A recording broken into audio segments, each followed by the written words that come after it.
গড়ের পিছে করছে গাতা পইরা মরতে ভাই, সেই গর্তে পইরা মরছে নিজের দোয়া গাই। আমার কলিজার ভাইয়েরা, এখন আসেন রাসূল করিম সাল্লাল্লাহু আলাইহি সাল্লামের নাম, বংশ, পরিচয় এটা জানা উম্মতের জন্য ফরজ। এটা উম্মতের জন্য কি ফরজ? আচ্ছা বলেন তো, রাসূল সাল্লাল্লাহু আলাইহি সাল্লামের নাম কি? মুহাম্মাদুর। শুধু মোহাম্মদ নয়, বলেন মুহাম্মাদুর রাসূলুল্লাহ সাল্লাল্লাহু। রাসূলের নামের সাথে যেন বেয়াদবি না হয়।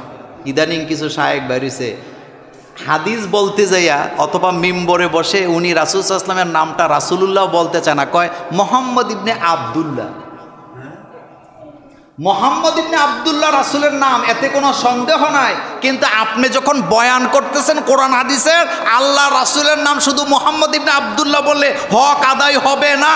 আমার নবীর নাম রাসূলুল্লাহ বলতে হবে। হুদায়বিয়া সন্ধি চুক্তিটা পড়বেন বাড়িতে যাইয়া। হুদায়বিয়া সন্ধি চুক্তি যখন লেখা হইল, কুরাইশদের পক্ষ থেকে তাদের পক্ষ থেকে সন্ধি চুক্তি করবে, আর মুসলমানদের পক্ষে এখানে সন্ধি চুক্তিতে সই দিবেন কে? মুহাম্মাদুর। দেখেন এখানে নাম লেখছে মিন মুহাম্মাদুর রাসূলুল্লাহ সাল্লাল্লাহু আলাইহি ওয়াসাল্লাম। কুরাইশের নেতারা আইসা কয় মুহাম্মদের নামের সামনে রাসূলুল্লাহ কাটো, কারণ আমরা তো মুহাম্মদের রাসূলুল্লাহ মানি না, মুহাম্মদ ইবনে আব্দুল্লাহ লেখো। রাসূল সাল্লাল্লাহু আলাইহি ওয়াসাল্লাম চাইলেন যে চুক্তিটা হোক, রাসূল চাইলেন চুক্তিটা হোক। আল্লাহ রাসূল হযরত আলী রাদিয়াল্লাহু আনহু বললেন, আলী রাসূলুল্লাহটা কাটো, মুহাম্মদ ইবনে আব্দুল্লাহ লেখো, তারা যেটা বলছে সেটাই লেখো। হযরত আলী কি কাটছিলেন? হযরত আলী বলেন, ইয়া রাসূলুল্লাহ সাল্লাল্লাহু আলাইহি ওয়াসাল্লাম, এখানে আমাদের অস্তিত্বের লড়াই, রাসূলুল্লাহ কেটে দিলে আমাদের অস্তিত্ব থাকে না। আপনার আগের হুকুম পরের হুকুম সব মেনে নিলাম, কিন্তু এই হুকুম আমি মানতে পারবো না।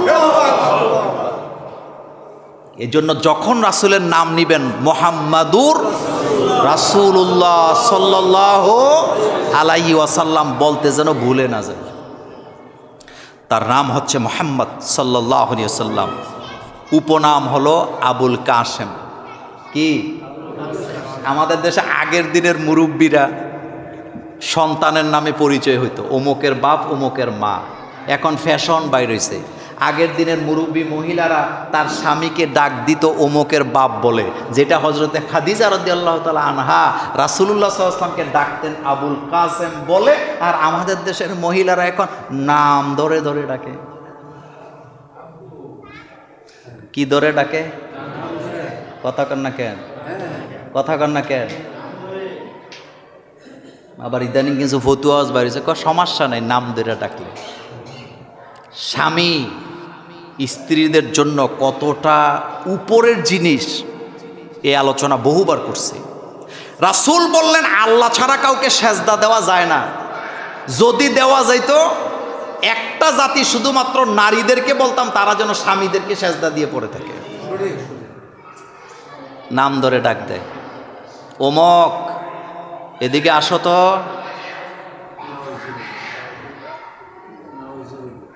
এই ব্যাপারে আরেক দিন বলবো। রাসূলকে ডাকা হয়তো আবুল কাসেম। বলেন কি বলা হয়তো?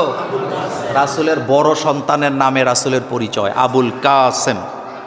রাসূল করিম সাল্লাল্লাহু আলাইহি ওয়াসাল্লামের মায়ের নাম কি বলেন তো? আমেনা। আমেনা, আমেনা বিনতে ওয়াহাব। বলেন রাসূলের মায়ের নাম কি? আমেনা বিনতে ওয়াহাব। সবাই বলেন, মনে থাকবে তো? রাসূলের মায়ের নাম কি? আমেনা বিনতে ওয়াহাব। রাসূলুল্লাহ সাল্লাল্লাহু আলাইহি ওয়াসাল্লামের আব্বার নাম কি? আব্দুল্লাহ ইবনে মুত্তালিব। রাসূলুল্লাহ সাল্লাল্লাহু আলাইহি ওয়াসাল্লামের দাদার নাম কি? হ্যাঁ, নানার নাম কি? ওই যে একটু আগে বললেন আব্দুল ওয়াহাব। রাসূলুল্লাহ সাল্লাল্লাহু আলাইহি ওয়াসাল্লামের দাদির নাম কি? দেখি একজন, কিন্তু শাহরুখ খানের বউর নাম ঠিকই জানে। এখানেই তো ফেল। রাসূলের সিরতের উপরে আমি কথা বলবো 2-3 জুমা, কিন্তু আজকে একটা অনুরোধ আপনাদেরকে করব। সেই অনুরোধটা হলো, অবশ্যই আপনারা রাসূল সাল্লাল্লাহু আলাইহি ওয়াসাল্লামের চরিত্রের উপরে যে বইগুলো আছে পড়বেন, তার ভিতরে একটা আছে আর রাহিকুল মাখতুম। বলেন নাম কি? আর রাহিকুল মাখতুম অবশ্যই পড়বেন, এটা বাংলা। অথবা শামায়েলে তিরমিজির একটা কি ব্যাখ্যা, এটা পড়বেন। রাসূলের চরিত্রের ব্যাপারে চমৎকার চমৎকার কথা আছে। সুনানে আবু দাউদ পড়বেন, তিরমিজি পড়বেন। আর রাসূলের চরিত্র জানার জন্য সবচেয়ে গুরুত্বপূর্ণ হলো কি? আর রাহিকুল মাখতুম, এটা পড়বেন। রাসূল কেমন ছিলেন, তার চরিত্র কেমন ছিলেন, তিনি কিভাবে কথা বলতেন, তার দেহের গঠন কেমন ছিল, সবগুলো আপনি সেখানে পাবেন। আল্লাহ রাসূল সাল্লাল্লাহু আলাইহি ওয়াসাল্লাম খুব লম্বাও ছিলেন না, আবার খাটোও ছিলেন না। রাসূলের চুলগুলা ছিল কোকড়ানো। কি চুল ছিল? এবং রাসূলের চুল ছিল লম্বা। রাসূল 3টা সূরাতে চুল রাখতেন। লম্বা চুল দেখলে আমরা কই বান্ডারি চুল। খবরদার, এটা আর বলবেন না, এটা আর বলবেন না। এটা ভান্ডারীদের চুল নয়, এটা মুহাম্মদ সাল্লাল্লাহু আলাইহি ওয়াসাল্লামের সুন্নাহ। কে যে এটা বলছে আল্লাহই জানে। ভান্ডারীদের ভান্ডার সাহেব এখন লুকায় আছে, এতে খুঁজে পাওয়া যায় না। এখন বুঝেন নাই আপনারা অনেকে, এতে এখন গর্তে ঢুকছে। আল্লাহর উপরে আস্থা এবং বিশ্বাস, এই কথায় যারা বিশ্বাস করে তাদেরকে নিষিদ্ধ করার মূল হোতা ছিলেন এই থেকে। কোরআনের পাখির বিরুদ্ধে প্রথম মামলাটা সে দিছে। তবে মুছে তেল দিয়া লাভ নাই, বাঁচার কোনো হাসতে হাসতে করছ পাপ, কাইন্দা কাটলেও হবে না মাপ। অপেক্ষা করো, কারণ অপরাধীর শাস্তি না পাইলে আরো 100টা অপরাধের কি হয়। কিন্তু আমরা নিজেরা আইন কখনো হাতে তুলে নেই না। আমার কলেজের ভাইরা, আজকে আমাদের এই মসজিদে এমন একজন আলেম উপস্থিত হয়েছে, আমি যার আলোচনা শুনি এবং শিখি।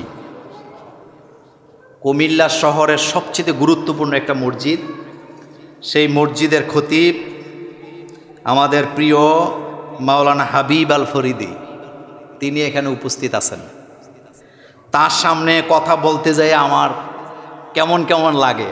আমার বন্ধু মানুষ, আমি ওরও আলোচনার ভক্ত। তো তিনি আপনাদেরকে 5 মিনিট কথা বলেন, 5 মিনিটে একটু সালাম দিবেন। এর আগে আমি 2-1টা প্রশ্নের উত্তর দিয়ে দিই। সম্প্রতি অনেকে বলছে জাতীয় সঙ্গীত শিরিক ভরা, এই বিষয়ে আপনার অভিমত কি? আমিও জানি এটা শিরিকে ভরা। ওমা তোমার আকাশ, তোমার বাতাস, এগুলা কি শিরক। আরো অনেকগুলা শিরিক আছে। পরে এটা পরে দিয়েন, এটা পরে। তাইলে এটার ভিতরে কি আছে? শিরিক আছে। আমিও জানি, আপনিও জানেন। আপনার আবেগ দিয়ে ইসলাম কি চলে না। আপনাকে একটা কথা বলি, একটু আগেও বলছি, আকাশ কার? আল্লাহ। বাতাস কার? আল্লাহ। এটা কি মার? না, অবশ্যই না। এবং এটা বাড়িতে যে শব্দে শব্দে পরে দেখবেন অবস্থাটা কি। অনেকে বলে ঈদে মিলাদুন্নবী না মানলে ঈমান থাকে না। রাসূল সাল্লাল্লাহু আলাইহি ওয়াসাল্লামের ঈদ শব্দটা বাদ দিয়া মিলাদুন্নবী না মানলে ঈমান থাকে না। কিন্তু ঈদে মিলাদুন্নবী ঈদ লাগাইয়া বলা, এটা হলো বেদাত, এটা হলো জিলাপি খাওয়ার একটা সূত্র মাত্র। A+B একটা সূত্র আছে না, হ্যাঁ? A+B। সুতরাং এখানে এটা একটা সূত্র। ঈদে মিলাদুন্নবীর সাথে ঈদ লাগাইছে মূলত জিলাপি খাওয়ানোর লেগে, আর অন্য কোনো উদ্দেশ্য নেই। মিলাদুন্নবী না মানলে অবশ্যই ঈমান থাকে না, কারণ রাসূল সাল্লাল্লাহু আলাইহি ওয়াসাল্লামের জন্ম এটা কি আমাদের জন্য নিয়ামত। অবশ্যই আমরা আনন্দিত, আমরা তো এই অপেক্ষায় ছিলাম এবং হাজারবার আল্লাহকে সেজদা দিয়ে বলছি, আল্লাহ তুমি যে আমাকে মুহাম্মদ সাল্লাল্লাহু আলাইহি ওয়াসাল্লামের উম্মত বানাইছো, এতে তোমার শুকরিয়া করে শেষ করতে পারবো না। কারণ অনেক নবীরা আল্লাহর কাছে দোয়া করছে, আমাকে যদি আল্লাহ শেষ নবীর কি করতেন, এই দোয়া ঈসা আলাইহিস সালামেরটা কবুল হয়েছে কিনা? হয়েছে। সুতরাং ঈদরা হইল জিলাপি খাওয়ার ফাঁকিবাজি, বাকিটা ঠিক আছে। ডাক্তার শফিকুর রহমান সাহেব সবাইকে ক্ষমা করেছেন, এই বিষয়ে অনেকে মন্তব্য করছে, এই নিয়ে আপনার মতামত কি? দেখেন, কথা যদি ঠান্ডা মাথায় না শোনেন আপনি বুঝবেন না। উনি বলেছেন অপরাধীরা শাস্তি পাবে আইনের মাধ্যমে, আইন হাতে তুলে নেওয়া যাবে না। একজন লোক আপনার অনেক দিন আগে রাজনৈতিক কারণে কষ্ট দিছে, তা আপনি নিজে যে তার মেরে ফেলবেন? তা আপনি তো তার জায়গায় হইলেন। এক কথায় আপনি মাজলুম ছিলেন, আল্লাহ আপনাকে একটু সুযোগ দিছে, আপনি আবার জালেমের কাতারে যাইয়েন না।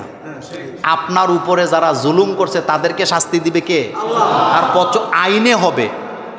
এই ব্যাখ্যা দেওয়ার দরকার নেই, আমি কোনো রাজনৈতিক নেতা না, কিন্তু একটা কথা বলি, যেই আন্তর্জাতিক ট্রাইব্যুনাল নিজেদের মন গড়া বসে বসে নিজেরা আইন তৈরি করে যোগশ্রেষ্ঠ আলেমদেরকে লটকাইছে, সেই আদালতে এখন তাদের বিরুদ্ধে মামলা হয়েছে এবং নিশ্চিত থাকেন এখানেই তারা লটকায় যাবে। কারণ আমরা হাজারবার মাহফিলে বলছি, যে রশিটা আপনি লাগাইয়া আলেমদের গলায় লাগাচ্ছেন, আপনি অপেক্ষায় থাকেন আবার এই রশি আপনার গলায় ঝুলে যায়। আবু জহিল্লাহ খুব ভালো মানুষ, সে ঘরের সামনে একটা গর্ত করছে। কি করছে? গর্তের উপরে ঢাকনা দিছে, দিয়া মাটি দিছে, দিয়া রাসূল সাল্লাল্লাহু আলাইহি ওয়াসাল্লামের দাওয়াত দিছে। তার চিন্তা হইল, মুহাম্মদ সাল্লাল্লাহু আলাইহি ওয়াসাল্লাম যদি আসে এটার ভিতরে পড়বে, গর্ত কোনো ছোটোখাটো না, শেষ। রাসূল সাল্লাল্লাহু আলাইহি ওয়াসাল্লাম আসতেছে আসতেছে আসতেছে, গর্তের কাছাকাছি আসছে, রাসূলকে স্টপ করা হয়েছে, আপনি সামনের দিকে আর তো রাসূল চলে যাচ্ছে। এখন যেতে গর্ত করছে হেতের আর মনে নেই, সে ভাবছে মোহাম্মদ তো চলে যায়, তারা তো ধরার দরকার, দৌড় দিছে, হুঁশ আসেনি, এখন কই? বাংলাদেশে একটা প্রবাদ বাক্য আছে, ঘরের পিছে করছে গাতা পইরা মর্ত ভাই। গ্রামের প্রবাদ তো, শুদ্ধ বাংলা খুঁজছেন না। গড়ের পিছে করছে গাতা পইরা মরতে ভাই, সেই গর্তে পইরা মরছে নিজের দোয়া গাই। বুঝেন নাই কথা? গর্তটা করছিল কার জন্য? মনে করছে বাইটা মরে গেলে জমি জমা সব আমার, কিন্তু পরের দিন সকালে যায় দেখেন নিজের। এগুলি কইরেন না, ভালো না। চেয়ারে বসে নামাজ পড়া হাদিসে আছে কিনা? রাসূল সাল্লাল্লাহু আলাইহি ওয়াসাল্লাম এর যুগে কি চেয়ারে বসে নামাজ পড়ছে? চেয়ারে বসে নামাজ পড়া যাবে কি যাবে না, আমাদের বাংলাদেশের মধ্যে এটা নিয়ে তুমুল ঝগড়া আছে। একদল বলছে নামাজ হবেই না, আরেক দল বলছে মাজুর যদি হয়, রুকু সেজদা যদি না দিতে পারে তো লোকটা করবেটা কি? তবে আমি একটা কথা বলি, চেয়ারে বসে নামাজ পড়ার পক্ষে আমি না। আল্লাহ পাক বলছেন, তুমি যদি দাঁড়ায়া নামাজ পড়তে না পারো তাইলে কিভাবে পড়ো? নিচে নিচে বসে পড়ো। বৈশাও যদি না পারো শুইয়া পড়ো। শুইয়াও যদি সমস্যা হয় তাহলে ইশারায় পড়ো। আমাদের সমস্যাটা যেই জায়গায়, একটা লোক বাজার করতে যায় হাইটটা, আবার আপনারা দুইজনে মনে মনে করে নাম করে করে বাজার কইরা 10-20 কেজি দুই হাতে লই আয়া পরে দিব্যি বিয়ের বাড়িতে দাওয়াত খেতে যায় হাঁটতে হাঁটতে, 5 তলার উপরে বাসা, সিঁড়ি দিয়ে উড়ে হাইটটা নামে হাইটটা 3 তলায় 2 তলায় বারাটিয়া থাকে, 14 বার যায় ভাড়াও আনে, সব ঠিক আছে, কিন্তু মসজিদে গেলে সমস্যা।